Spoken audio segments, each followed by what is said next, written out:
Hello, Blogging Heads Nation, and Happy New Year.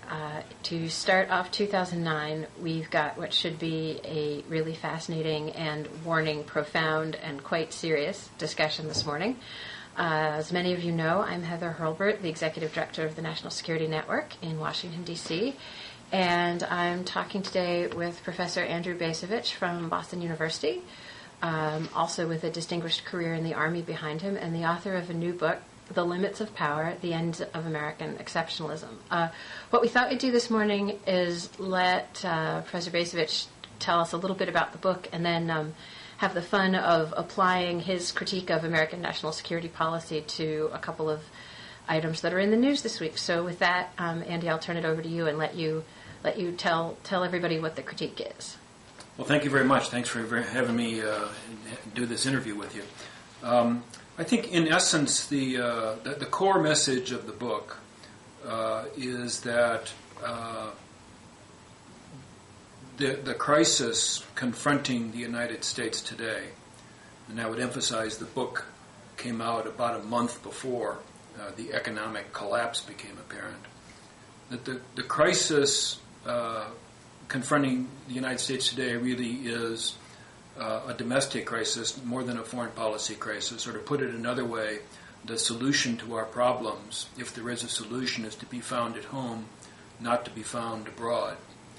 And to really cut to the chase, the problem is that for too long we have refused to live within our means, and that it's really become time for us to clean up our act.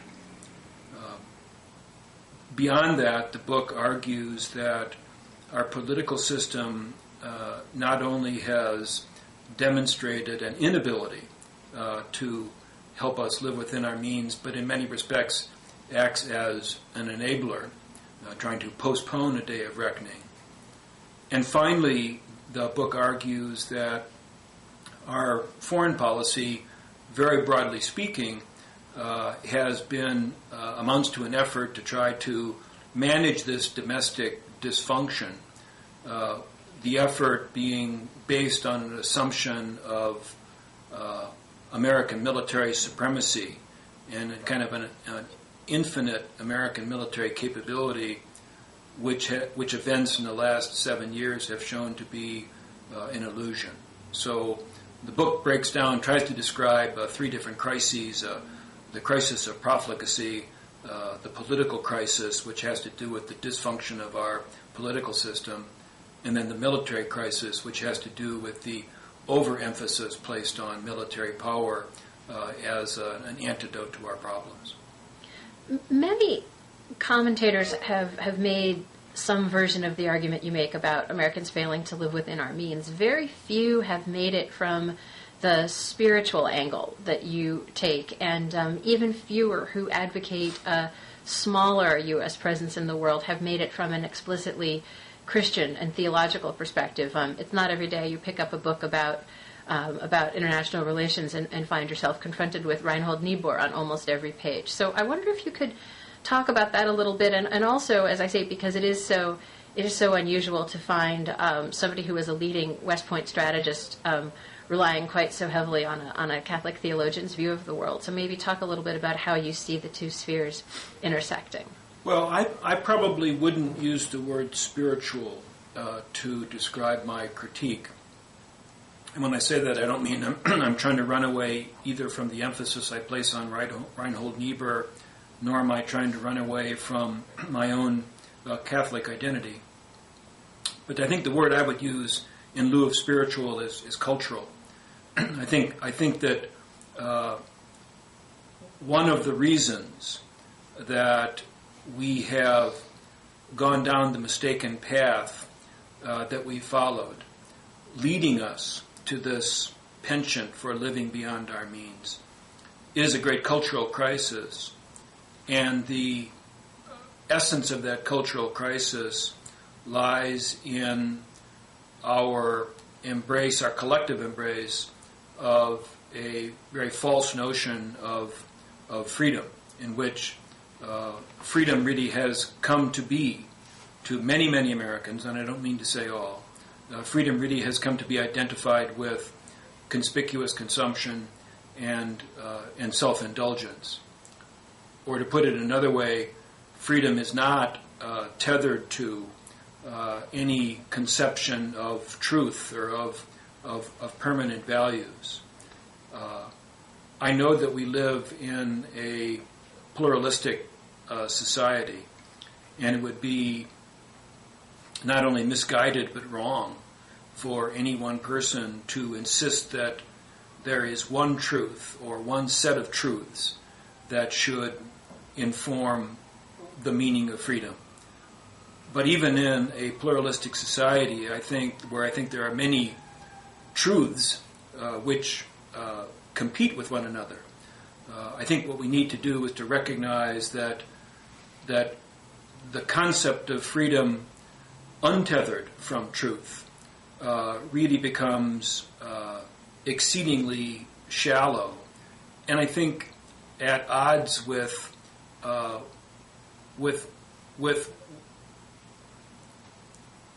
notion of living a humane or a complete sort of existence. So I suppose that's kind of a very pretentious way of saying that the penchant we have for consumption, for shop till you drop, for the acquisition of material goods in some endless supply, really lies at the very heart, I think, of the challenges that the country faces. But again, I probably want to use the word cultural rather than spiritual. Niebuhr is very much an important figure in the book. Many people will recall that Niebuhr was one of the great public intellectuals of the 30s and 40s and 50s, even into the 1960s.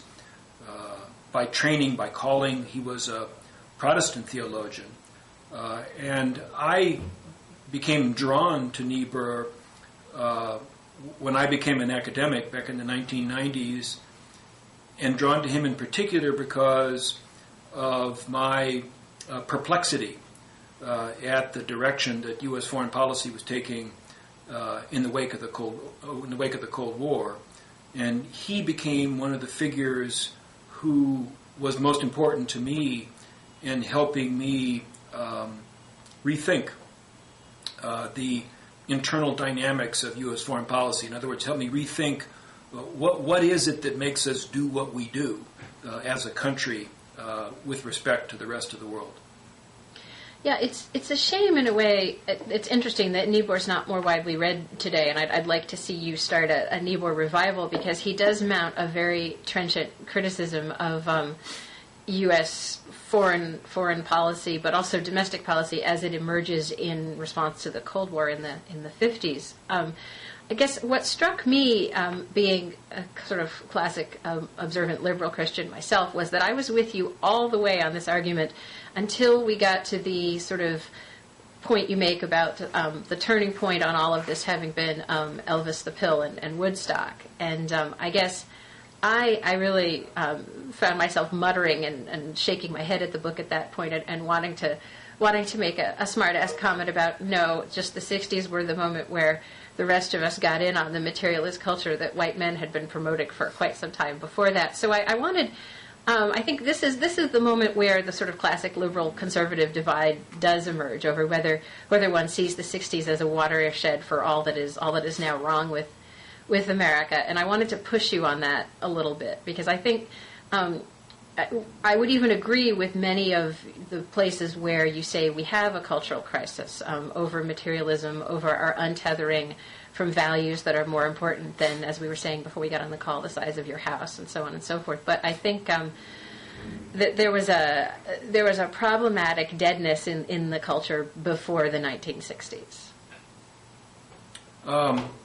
I suspect that we don't disagree as much as, well, maybe we do, but I'm guessing we don't disagree as much as that comment suggests. What I was trying to say about the 1960s was this. I tried to, and I'm very much coming at it from a conservative's perspective. I should say parenthetically, Bush, Cheney, people like that have nothing to do with conservatism, principled conservatism. But coming at the 60s from the position of what I hope is a principled conservative, I tried to acknowledge and indeed pay tribute to the fact that the 1960s was the period of time, and we're using that term very loosely, I know, but the 1960s was that period of time in which emphatically the access to freedom, or the period of time when people who had not been allowed access to freedom finally gained that access. They weren't given it. They had to seize it, to work for it. Most prominently African Americans, but not just African Americans. Certainly women and Hispanics and the disabled and gays, for all those groups. The 1960s is the period of time when they are cut in to the American way of life. And in that regard, enormous injustices are at least partly corrected. I also try to be very clear in the book that the credit for all of that belongs to people on the left, that people on the right never cared in any significant way about freedom for African Americans or equality for women or the concerns of the disabled or right on down the pike. So I'm not trying to be simply a crabby old right-winger who is blaming all of the country's problems on what happened during that particular decade. I'm trying to say that some profoundly important and indeed very good things happened during that decade. At the same time, I do believe, and maybe this is where I am a crappy right-winger, that the emphasis on freedom assumed a cast which basically said, you define it your way and I'll define it my way. You do what you want and I'll do what I want. And although, on the one hand, that's an extraordinarily exciting proposition, on the other hand, most of us, I think, don't really have the capacity to come to a viable definition of what freedom means unless we have some kind of fixed reference points which possess some authority. Now, whether those fixed reference points are traditional religion or traditional cultural norms or whatever, I don't know. But it seems to me that one of the consequences of this enormous emphasis on freedom in the 1960s was that freedom became, in a sense, a do-it-your-own proposition. Now, one could say, I think, that there are some people for whom that kind of autonomy really is liberating and creates opportunities for exploration, invention, which can be tremendously fulfilling. On the other hand, for the great majority of people, I think it leaves them adrift.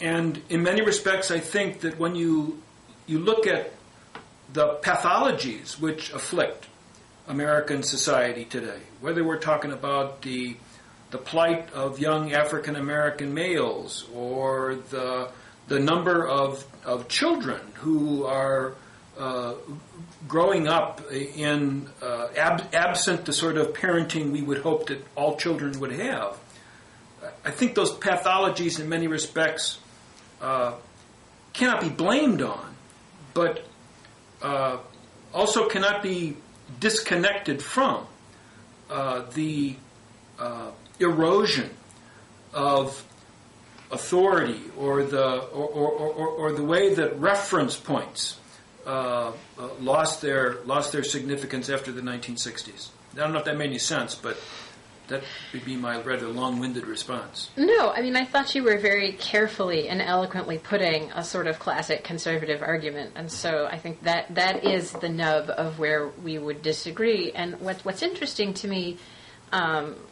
because it relates back to something else that you comment on in the book, is that it reflects a classic conservative distrust of the great majority of people's inability to make the right decisions for themselves without what you've delicately called guideposts, and others would put in a blunter way. And I have, I guess, one sort of larger moral.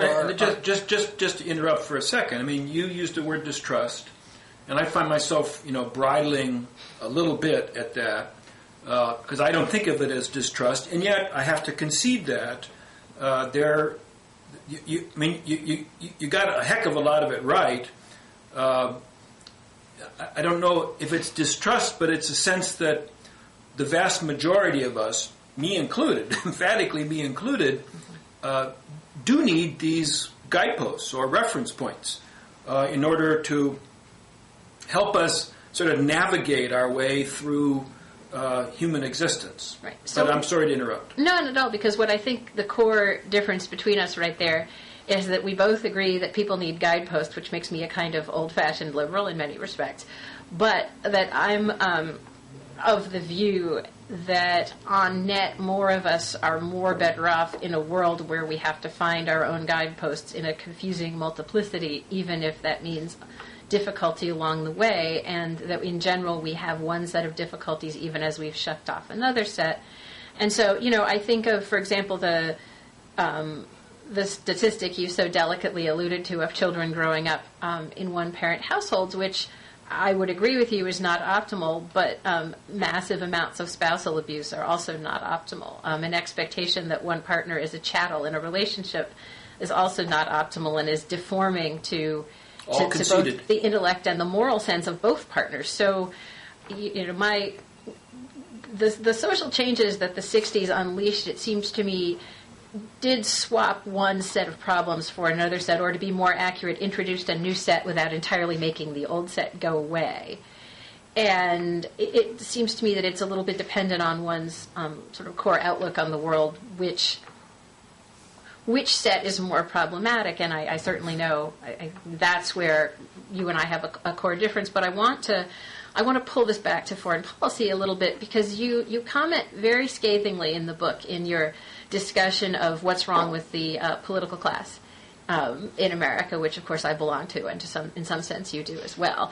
But that one of the things that's wrong with Washington in general and with the legislative branch in particular is its contempt for the American people. But the interesting thing is that it's the view that sort of Washington has of Americans on national security, which is they don't know the issues, they don't know what they want, they need somebody else to tell them, and we just need to figure out what's best and do it, in many ways grows out of the kind of view, the kind of conservative view of what the mind of the masses is good for, that you've just enunciated a very mild version of. And I mean, one of the things I was struck by in reading your book is that, in fact, the public wanted to be asked to do more after 9/11, for example. Right. And you're very scathing on how few Americans chose to join the military, but rates of volunteerism went way up, actually. Interest in world affairs went way up, and so people were actually looking for a whole range of ways to get involved and stress a feeling of renewed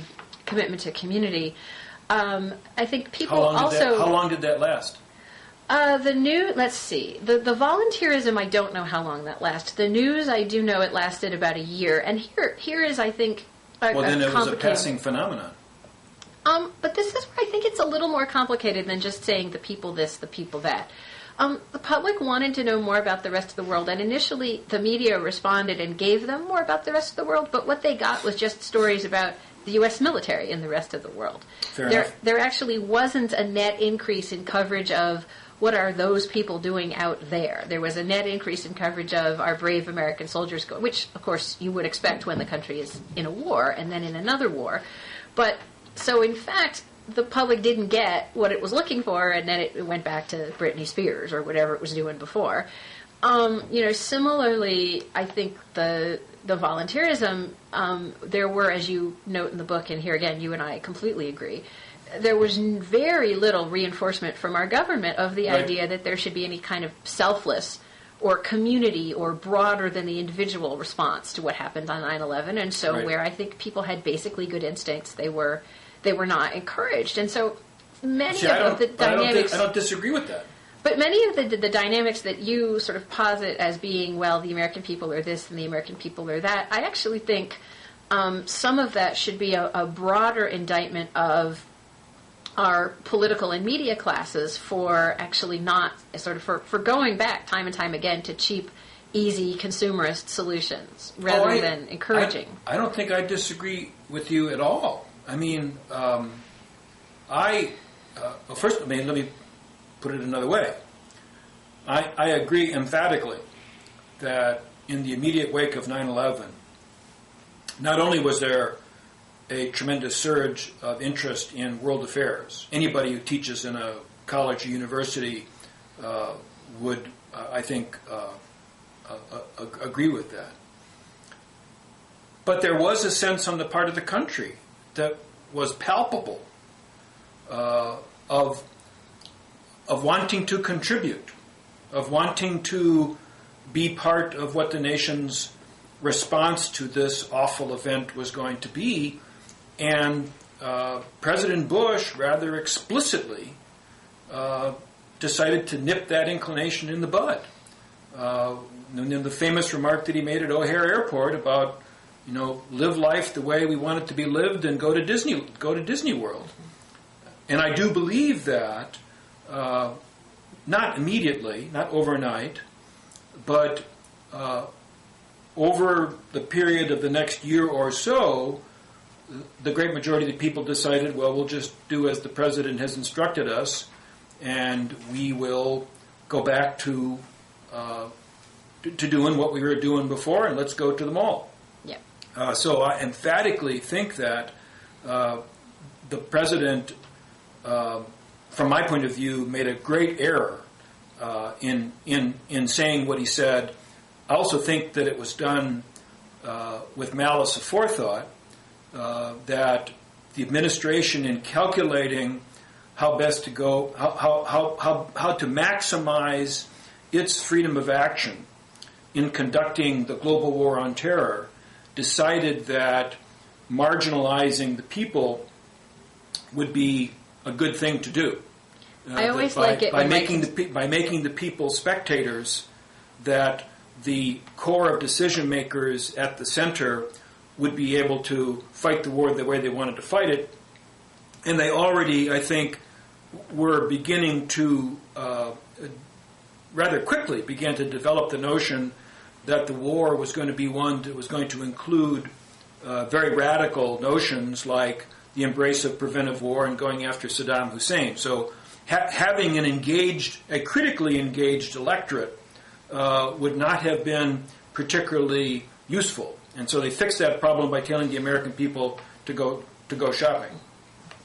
It is a particularly dismaying feature of public opinion research on national security that the public is incredibly invested in believing that their leaders, whoever they are telling them the truth and doing the right thing. That where on domestic policy issues you've got much more kind of inherent willingness to be critical, but on national security there's this incredible just commitment to believe that whoever it is in charge is telling us the truth, which leads me to the critique you make of our military establishment in particular. And I have to say, as a good liberal, one of the things I was really hoping for from the Bush administration was strong civilian appointees who would be able to reestablish civilian control of the military, and in some ways that had slipped, and especially under the Clinton administration, where you had the set of challenges and missteps that we had, and instead, as you note in the book, the great irony is that to some extent the reverse happened, and we're even farther from that than we were. But then you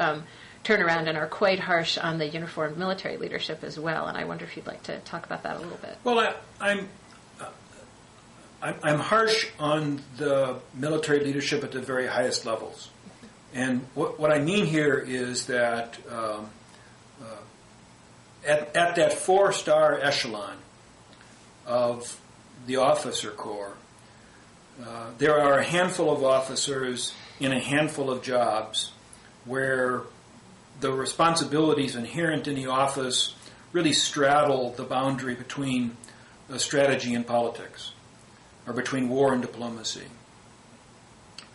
Over the past 7-8 years, we've had, I believe it's 3 chairs of the Joint Chiefs of Staff, Myers, Pace, and now Admiral Mullins. They would fit into that category. The so-called regional combatant commanders, particularly the commander of Central Command, falls in that category. Tommy Franks, followed by, I'm forgetting his name now, John Abizaid, and now Petraeus. And the successive commanders in Baghdad, Ricardo Sanchez, George Casey, Petraeus, Odierno. That group of people, that's the people I'm talking about. They are not simply military advisors or military commanders. They are people whose, whatever the job description may be, their job really involves trying to connect war with politics in useful ways or effective ways. And I think by and large, that group of people has done, at best, a mediocre job since the global war on terror began. And even as we pay tribute to the efforts of the soldiers who most directly bear the burden of waging the global war on terror, whether in Iraq or in Afghanistan or wherever, I think it's also necessary for us to insist upon high standards of accountability with regard to the performance of military leaders at that very high level. What would that look Their like? job is a tremendously tough one because the business they're in is a tough one, but they haven't done a good job. If you're looking at it from the perspective of imposing outside accountability, I'm thinking particularly of the kind of congressional oversight you could hypothetically imagine, but that we haven't had for a long time. What would Very real important accountability for the uniformed leadership look like? Well, let's take the example of the first 3 commanders in Baghdad. That would be Franks and Sanchez, and then Casey. Franks failed to plan properly for the occupation of the country. And that failure created the conditions out of which the insurgency came into existence. A failure of planning and execution that has cost the country dearly. We're still not out of there, and we won't be out of there for years to come. Well, he should not, upon retirement, have been awarded the Medal of Freedom.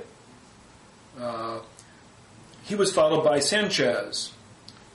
Sanchez inherited a bad condition and made it worse. Sanchez did not understand the military problem that he faced, and the means he employed to try to deal with the insurgency actually exacerbated the level of violence. When he left command after a year, Donald Rumsfeld wanted to promote him from a 3-star general to a 4-star general and appoint him in command of Southern Command. Now, there was a significant amount of response both in Congress and in the media that suggested that Sanchez had screwed up and didn't deserve to be promoted, and ultimately he was not. That was being held accountable. Sanchez was followed by George Casey, a 4-star general. And Casey, I think, also fundamentally misunderstood the problem. And I'm sure he's a good guy. I'm sure he tried hard. I'm sure he did the best he could, but over the course of his, I think it was roughly a year and a half in command, again, the level of violence simply got worse. When he was removed from command by President Bush, he was made Chief of Staff of the United States Army. In effect, he was promoted. He should not have been. He should have been told that he had failed in his mission and that therefore he should be retired. Doesn't mean we take him out in the alley and shoot him, but we don't promote people, we don't advance people who fail to fulfill their responsibilities. And that's what happened in the case of George Casey. There's been a lot of back and forth discussion about General Petraeus' future political ambitions and efforts among some conservatives, but also among some progressives, to claim him and his ideas as their own. And on the one hand, I see that as kind of an interesting civilian level of attention to military strategy. On the other hand, an unwelcome level of politicization that ultimately perhaps hurts everyone more than it helps them. And I wonder your views on that. I'm with you 100%. I mean, I personally found most objectionable General Wesley Clark's bid for the presidency and General Clark's involvement in Democratic Party politics in the wake of his departure from active duty. It seems to me that it is both in the best interests of the country and also, emphatically, in the best interests of the officer corps for retired generals to stay out of politics. Yes, they are citizens. Yes, they absolutely have the same rights to speak out or to participate in politics that any other citizen has. But it seems to me that if one is really concerned about the best interests of the country and about the best interests of the officer corps, those are rights that very senior officers should choose not to exercise. So I have no idea what General Petraeus' ambitions are for the rest of his life, but I myself would very much hope that he would not choose to enter into politics once he leaves the military. Yeah, I would draw the line, I guess, in a somewhat different place. And in the interest of honesty, I'll say that one of the things I do at work, in my day job, is actually work with retired flag officers, but also lower-level officers who want to participate in the national security process, either in a nonpartisan way as issue advocates. We worked a lot with folks who'd been involved in Guantanamo and wanted to go out and talk to civilians about their experiences and what they thought was wrong, but also with people who are more interested in being involved in partisan politics. And I'm tempted to ask you sort of your views on General Eisenhower, but I also think where I draw the line is that people need to be very careful to stay out of partisan politics while they're on active duty.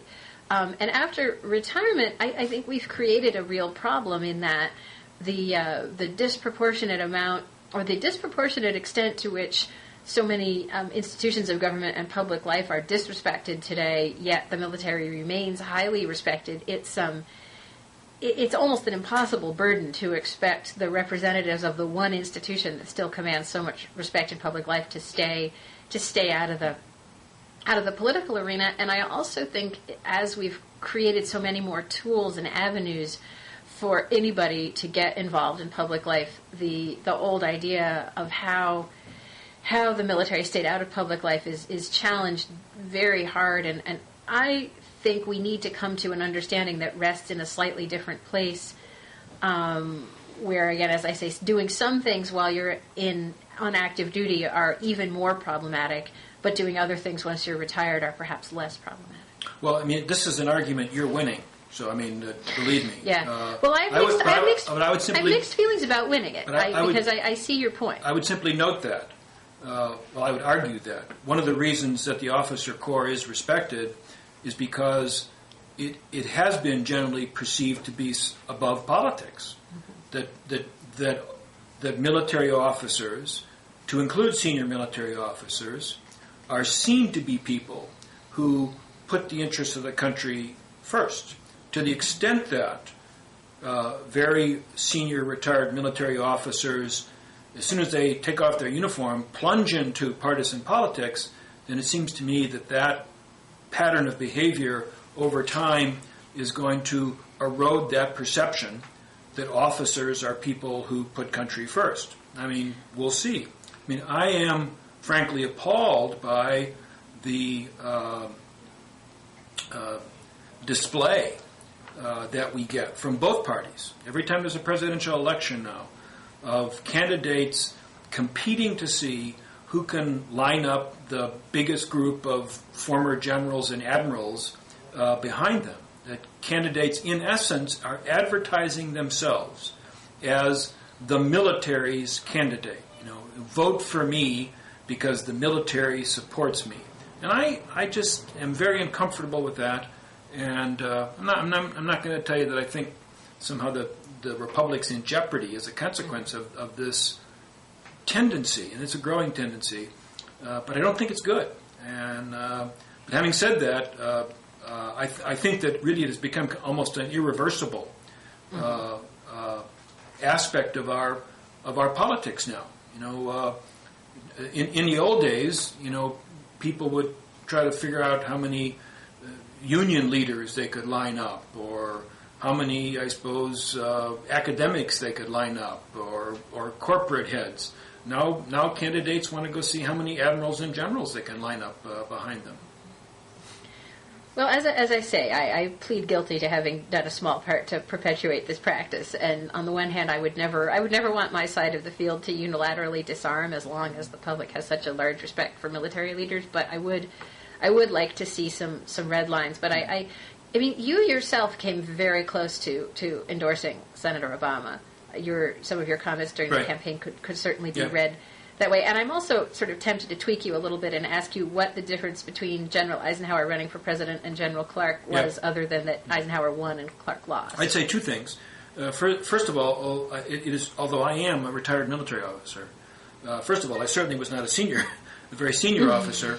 And secondly, you know, I don't advertise myself as Colonel Retired. People quote me as Colonel Retired, but I have tried in my own life to set aside that identity, and I am who I am. I'm a professor who teaches at Boston University, and I wish to have my views be evaluated based on that particular status. So point number one. Point number two, on Eisenhower, who I admire significantly. I mean, he had his faults and made his mistakes, but was one of the most successful presidents of the past 60 years. I guess what I would say is that despite his success as president, in a way, it's Eisenhower's testimony in his famous farewell address, which stands as the most authoritative warning of the consequences of allowing. He didn't particularly talk about the officer corps, but in his discussion of the military-industrial complex, of allowing a militarized worldview or military considerations. He warned against the danger of allowing that to seep too deeply into our politics. And I would guess that he would be as concerned as I am about this inclination that we've been talking about. But I think exactly the conundrum that we've gotten ourselves into is that we're now at a point where the military-industrial complex is so deeply established that the only people who have credibility in complaining about it are people with military backgrounds. If you compare the relative interest in me, who runs a left-of-center think tank, saying something about the military-industrial complex, versus you, conservative historian, Army veteran, saying something about it, it's much more impressive to everyone if you say it, and that's kind of the fundamental dynamic, at least on the Democratic side of the House. Right. If you want to change anything about how the military works, the only way you can get enough credibility to do it is have military, what we call validators. Yep. So there's a crazy way, and I don't know.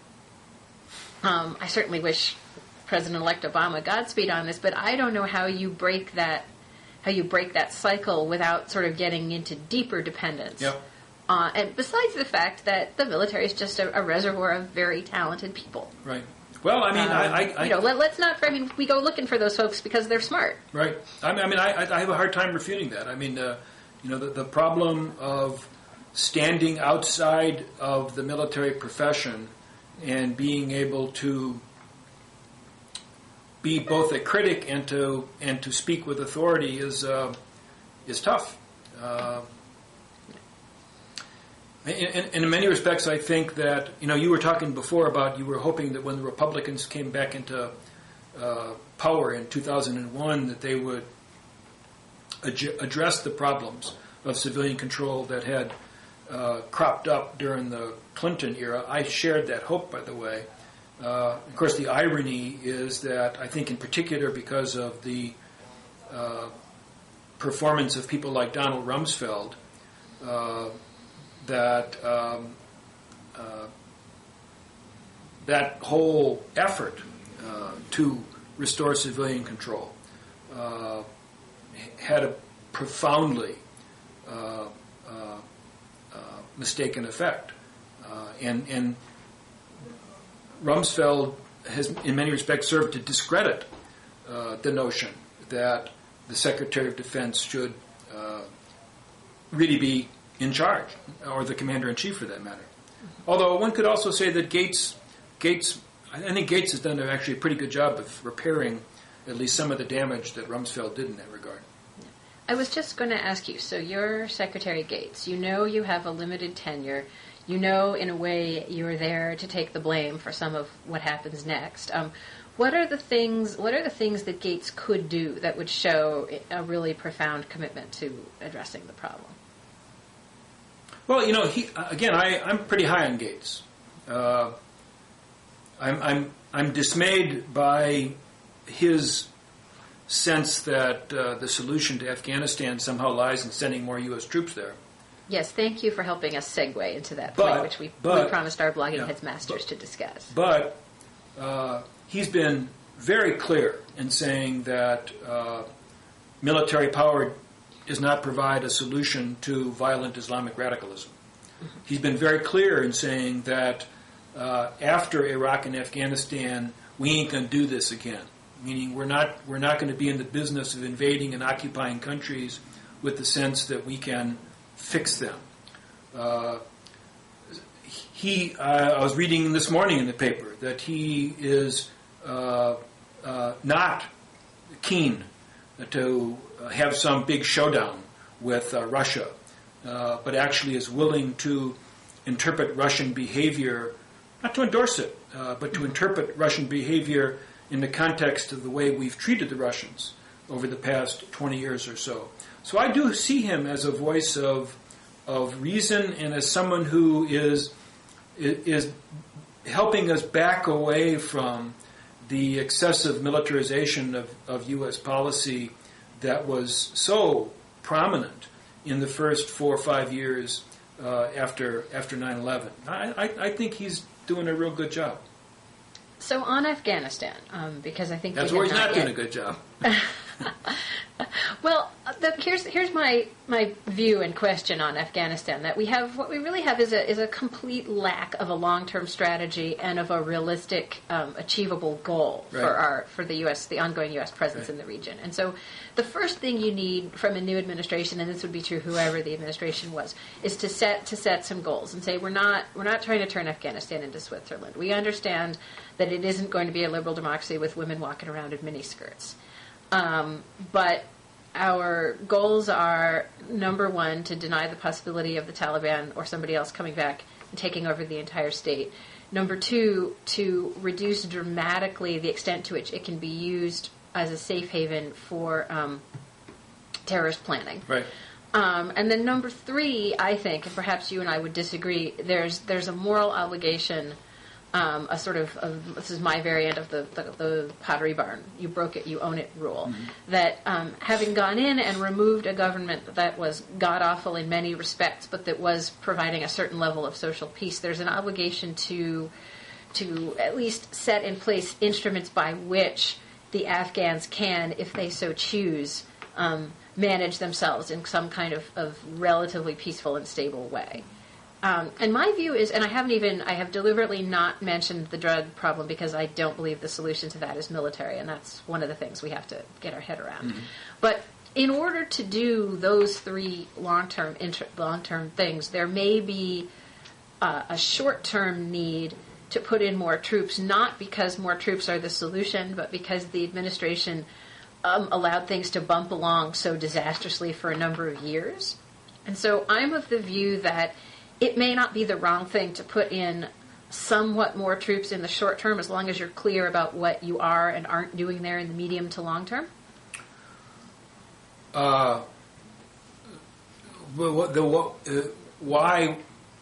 do you gain by putting these troops in for the short term? Well, how are you going to how are you going to push the Taliban back from the areas that they've retaken otherwise? How are you going to get the Afghan armed forces? I think this goes to your level. I think this goes to the point you made going into the Afghan discussion, and that is the absence of a strategy. My own view. I think the thing that makes this thing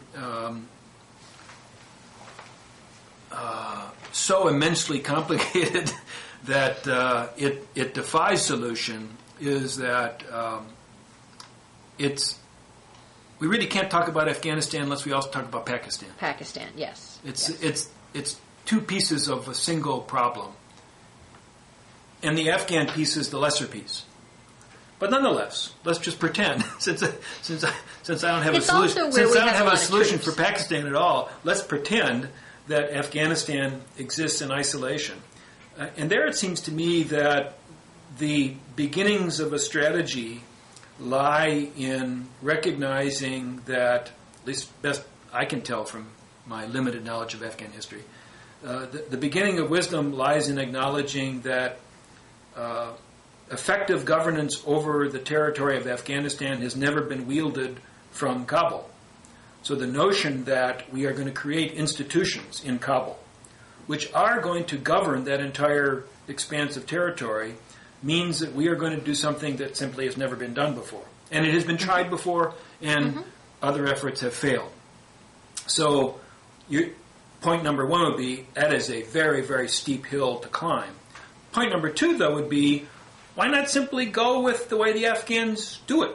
In other words, acknowledge that their political tradition, if you want to call it that, is one in which governance is decentralized, in which warlords or chieftains or whatever we want to call them, those are the people who wield effective authority over a particular expanse of ground, over a particular population, and quite frankly, strictly from the point of view of U.S. interests, and I acknowledge this sets aside, at least for the moment, moral concerns. Strictly from the point of view of U.S. interests, as long as the warlords are not entertaining and providing sanctuary to violent Islamic radicals, I don't know that we care much about the way they govern the regions over which they preside. And I believe that we can provide them with incentives that would help ensure that they would not provide sanctuary to Al-Qaeda or similar organizations. In other words, we can outsource the problem of ensuring that Afghanistan from here on out is not going to become what Afghanistan was in 2001. And I would at least like to see some consideration given to that approach. And I don't know that sending an additional 30 or 40,000 U.S. troops in the near term is necessary to make that approach work. I think where I would ultimately come out is something of a hybrid, that approach should be taken wherever it's possible and where, frankly, the moral cost isn't too high. And there are some cases where actually there have already been deals done with warlords where the moral cost is extremely, extremely high, and the things that have been done and the folks that are walking around with impunity are just sort of horrifying to recount. And this is where, for me, I get to the end of my fondness for realism, because how do you judge the importance of a situation where the U.S. came in and said to the Afghan people, we will see that you don't have to go back to living under the warlords. And rightly or wrongly, that shouldn't have been done, should have been done. It was done. And now we're in a situation where if we say, oh, we've changed our minds and you're just stuck with these guys indefinitely, and yeah, that guy in Kabul, yeah, he's nice, but forget about him. The Constitution we helped you write, forget about that too. That, in addition to being a severe moral problem, and it's a severe moral problem whether you think we should have made the commitment in the first place or not, but it also becomes a practical problem, because if you can't trust the U.S. to do any variant of what we say we're going to do, how does that affect our sort of practical, realist, hard power going forward? And I think Afghanistan, while I completely agree with you that we can't pretend that we're going to govern, that anyone's going to govern Afghanistan from the center, that there needs to be a much more kind of robust effort to do exactly what you described and set up, help local, regional authorities pursue both the things that are core U.S. national security interests and the things that are U.S. moral interests. But at a certain point, it is going to matter whether some of these things happen or not, if for no other reason than that we said they would, in my view. Here's my view on the moral issue.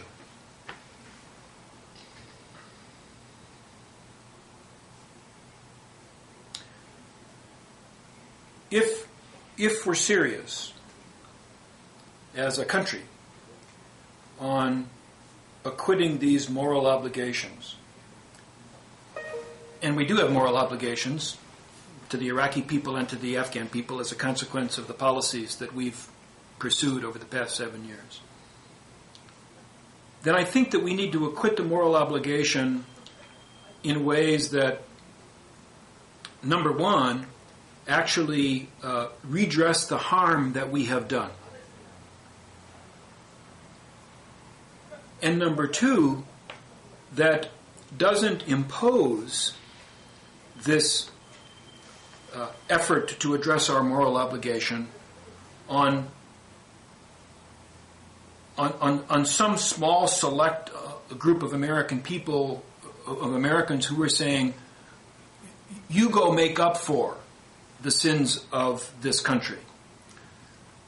And of course, the small group of people that I'm referring to is the soldiers of the United States military. Yeah. Mm-hmm. Mm-hmm. I personally think that the argument that we owe a moral debt to the Afghan people, and so let's send some more soldiers there for their second or their third or their fourth combat tour, is something that in which we as citizens therefore let ourselves off the hook. Nor am I sure that sending the additional soldiers there for their second or third or fourth combat tour actually directly addresses or redresses the harm that we've done. I mean, if as a consequence of if as a consequence of our involvement in Afghanistan, we've rendered 10,000 children orphans, well then let's bring the 10,000 children here to the United States, and let's give them the opportunity of living here, of making their lives here. Let's bring what they have any family members left. Bring the family members here too. That would be a very palpable, specific, definite way of making up for the harm that we've done to person X, person Y, and person Z. In some senses, to me, if we simply say, oh my God, we've done all this moral harm, and therefore we're going to redouble the efforts that caused us to do the harm in the first place, I'm not sure that really fixes the moral problem. No, I completely agree, and this seems like a good moment to go back and say again that this is an Afghanistan-Pakistan problem, not just an Afghanistan problem, and the way to both start fixing the strategy and to start meeting some of our moral responsibility for having sort of helped the region down the path it's gone down would be, first of all, to fix our Pakistan strategy. Secondly, to change the way that we currently dump money into Pakistan's military establishment and then scratch our heads about how much of Pakistan's military establishment is out there supporting Islamist forces that are inimical to our interests, and reprogram those resources so that they're going to provide education, provide jobs, provide infrastructure, to create alternatives for folks who, in Pakistan, as in some ways in Afghanistan, see no benefit whatsoever coming from the central government. But is this not also where we just bump into these enormous, even if we intend, as a people, to redress our moral failings in our relations with these other countries, where the practicalities become so enormous? I mean, I don't think anybody at this stage of the game would look back at the history of U.S.-Pakistani relations and say that our policies were informed by any serious moral considerations, or I don't think we could say that our policies really were informed by any appreciation of the long-term consequences of what we were doing.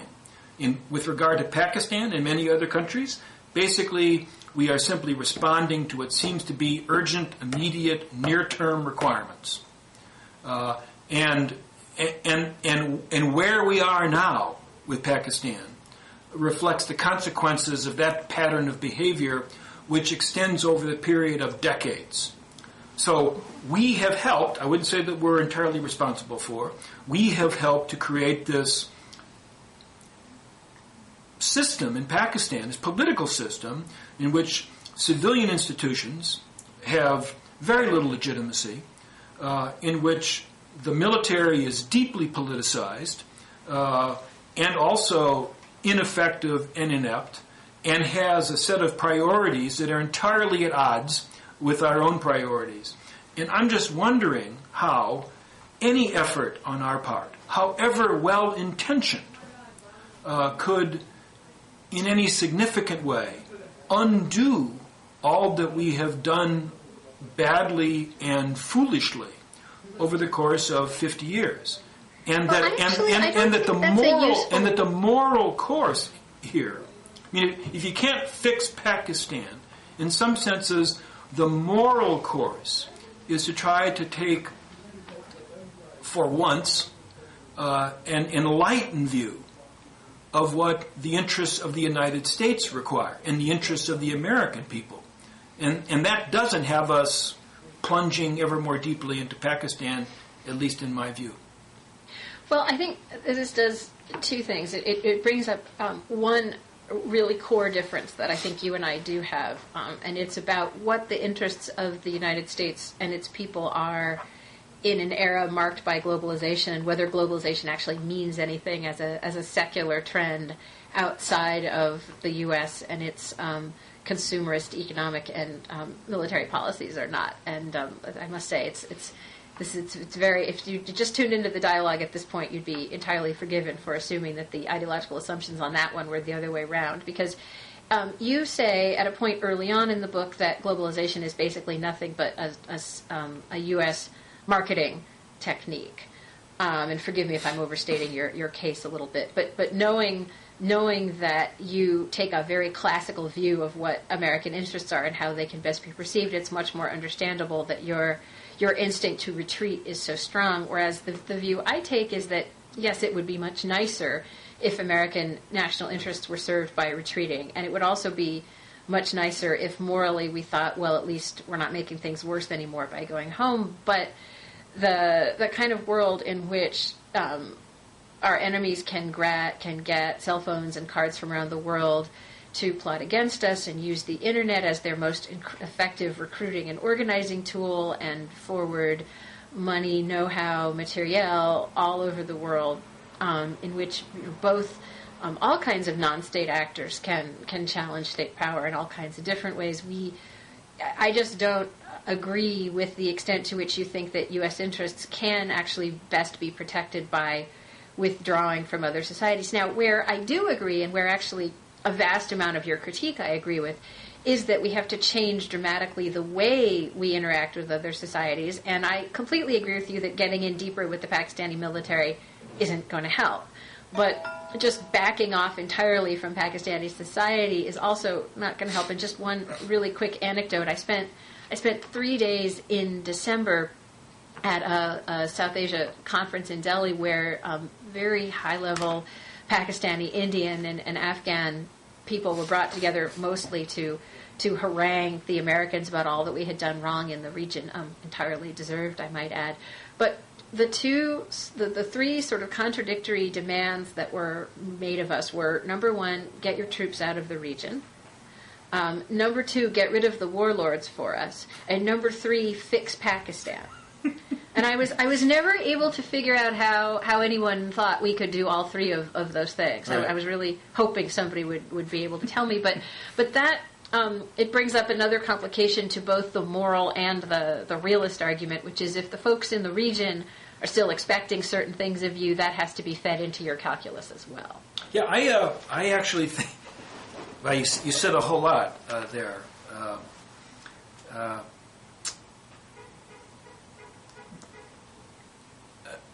I don't believe in disengagement. I certainly don't believe in isolationism. Matter of fact, I would argue emphatically that isolationism has never been a large aspect of U.S. foreign policy. That really it's a tool that certain groups, I don't mean you at all, but certain groups use as a way to try to sort of discipline or narrow the parameters of debate about foreign policy. You simply label somebody isolationist as kind of like labeling them an anti-Semite or a McCarthyite, putting you beyond the bounds of decency.